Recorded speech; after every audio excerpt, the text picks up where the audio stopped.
I've spoken about this before at great length, but basically, the Israelis and the Lebanese have a problem with each other, specifically concerning the Karish gas fields. Okay, so there's a lot of natural gas that's yet to be exploited, right? And the Israelis, decided to just go and sign a contract with Egypt and the EU to become a gas supplier to the EU because Russia is, there's no more gas coming, especially after those pipelines were blown up. I wonder who did that. And the Israelis, of course, they want to give themselves legitimacy. They want to have this prestige as being a European energy partner. And of course, like everything Israel does, they stole the gas, just like they stole the Golan Heights from Syria. They stole who knows how many Palestinian homes and created millions of, destroyed families and so on. So Hezbollah was very clear with the Israelis that if you use this giant ship that you've sent to extract any gas, our rockets are already fixed and on that target, locked on that target. And so now there's been a breakthrough because you have Hochstein, who's the mediator between an American envoy between the Israelis and Lebanese, who's been doing this for a couple of months, and they finally have a draft agreement. Okay, so I'll just read you a few bits from this, so you can get an overall understanding of what's going on. Okay. This is the giant ship which they sent, by the way, the FPSO, the floating production system that the Israelis sent there. Christ. They thought they were going to get away with that, apparently. So you have a senior Israeli official who's saying that this impending agreement secures Israel's interests, okay? And it's very good for Israel. Because it's good for its diplomatic and security concerns, and they're also happy that because by signing this deal with Lebanon, they will get Lebanon to be less dependent on Iran, like as if that's the only reason Lebanon has any relationship with Iran for gas. What is this garbage? What is this garbage? Like, it's not about we were gonna steal their gas. No. It's Iran. Yeah, why don't you talk about the Russians too while you're at it, So Yair Lapid, who's the caretaker prime minister for the Israelis, he said that they're doing just ironing out the final details now, and that they don't oppose the development of an additional Lebanese gas field, but they expect royalties from that gas field. Okay, so. Yeah, here's the quote. Such a field will weaken Lebanon's dependence on Iran, restrain Hezbollah, and promote regional stability. And he said that it fully preserves Israel's diplomatic and security interests and its economic interests. Let me translate that for you. What he's saying is that we signed gas deals that we cannot deliver on to the Europeans, and this is very good for us because now we can deliver, at least in part. Yeah. So you don't look like complete fools.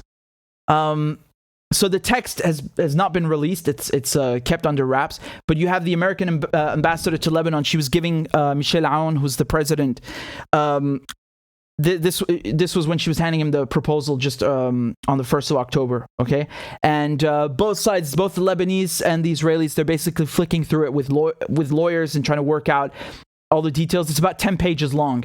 Now. The funny thing is Netanyahu is very angry, right? So Netanyahu was the prime minister, not the previous one, the before last. So we had Bennett, who just left, and before him was Netanyahu. Netanyahu said that Lapid, who's the current Israeli prime minister, has no mandate to hand over to an enemy state sovereign territories and sovereign assets that belong to all of us. Netanyahu also said that Lapid had, quote, surrendered to Hezbollah's threats, and that if he were to form a government after the November 1st elections, he would not be bound by the deal. If I'm Lebanese and I'm reading that, I wouldn't be too confident with the Israelis, keeping their word. But anyway, I mean, this doesn't even make sense to me how the Lebanese are signing an agreement with a country they don't even recognize. So Lapid responded to Netanyahu in a tweet saying that for 10 years, you have failed in trying to bring about this agreement. At least don't harm Israel's security interests and help Hezbollah with irresponsible messages. I love how they're both accusing each other of helping Hezbollah when Hezbollah would gladly see them both gone. Benny Gantz, who's the defense minister, he said that Netanyahu is being irresponsible. He said, we will continue to look after the political, security, economic interests of the state of Israel with responsibility and statesmanship. I mean, this is just a garbage textbook nonsense tweet that was probably written by a staffer. But let me show you the map. This is the interesting part, right? So line 1, you see, is this over here. And in the legend, they say this is the line registered by Israel with the UN. Line 23 is the demarcation line registered by Lebanon. So you can clearly see that they're overlapping, right? There's this whole area between line 1 and line 23 that is disputed. Now, they're saying that if the Israelis can have Karish gas field, then the Lebanese can have the Qana gas field, which is up here, okay? Now, that's not final. It's not final, but that's these are the whispers that we're hearing right now.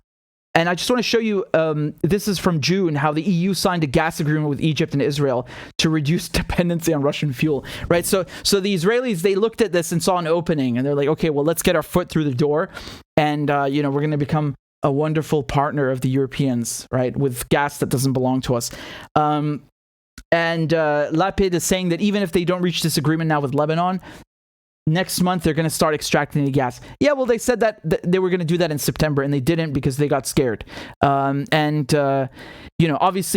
no one is saying that there should be a war, but the interesting thing here is that you have to understand, when it comes to Lebanon, the Lebanese army is not really as strong as Hezbollah. It's quite the opposite, right? Hezbollah is much stronger than the Lebanese army, even though Hezbollah is a political party and so it has both a political and military wing, right? So it's even though Hezbollah is not leading or in the negotiations, it does have members of the party that are in the government. And from the military side, it was the Secretary General Nasrallah who told them, you need to back off or we're going to go to war with you. So again, this is very interesting because even in the last couple of confrontations, when you had the war in 2006, July, August, that was fought by Hezbollah and won by Hezbollah. And then the same thing in 2000, when the Israelis were kicked out, it's Hezbollah that did it. So when you want to talk about the muscle in Lebanon, it's not the Lebanese government or the Lebanese army, it's Hezbollah. So they don't like it, but his word, Nasrallah, does carry weight and has carried weight for many decades now. So when he's saying that we will attack you if you take our gas, he means it. The funny thing though is when you read about how they report it in the Western press, they try to make it so complicated. It's not complicated. It's very simple. The Israelis sent a ship to steal gas before anyone agreed on a deal. I mean, that's obviously going to provoke people. So thankfully, there's no war. But I'm just confused. Lebanon does not recognize Israel. So why would they sign an agreement with them? Now, then you might have someone responding, yeah, but it's the Americans who are mediating it, right? So maybe it's done indirectly that way. It still doesn't make sense to me. I don't understand how they can do that. Most Arab countries don't recognize Israel for many reasons. The most prominent one, though, of course, is they're occupying Palestine and were created in Palestine against their will, against the will of the Palestinians and the Arabs who voted against that, right? But, the UN approved it and approved Israel as a member state, but not the Palestinians. So apparently everyone has to just tolerate that. But of course, Israel gets to pick and choose which UN Security Council resolutions it adopts, right? Cherry picking, of course, as usual. In any case, I'll keep you updated on what's happening, but this is very important. You see once again how this is connected to Ukraine. The Russian pipeline is being blown up, but even before that, the Europeans coming out saying we don't want Russian gas, we don't want Russian oil, and banning it led to this situation accelerating. And like I've just read to you from the article, they've been arguing about this for many, many years now. But everything is being picked up at great speed right now in all corners of the world, right? And this is another manifestation of that, and you should keep your eye on it because it's very, very, very important.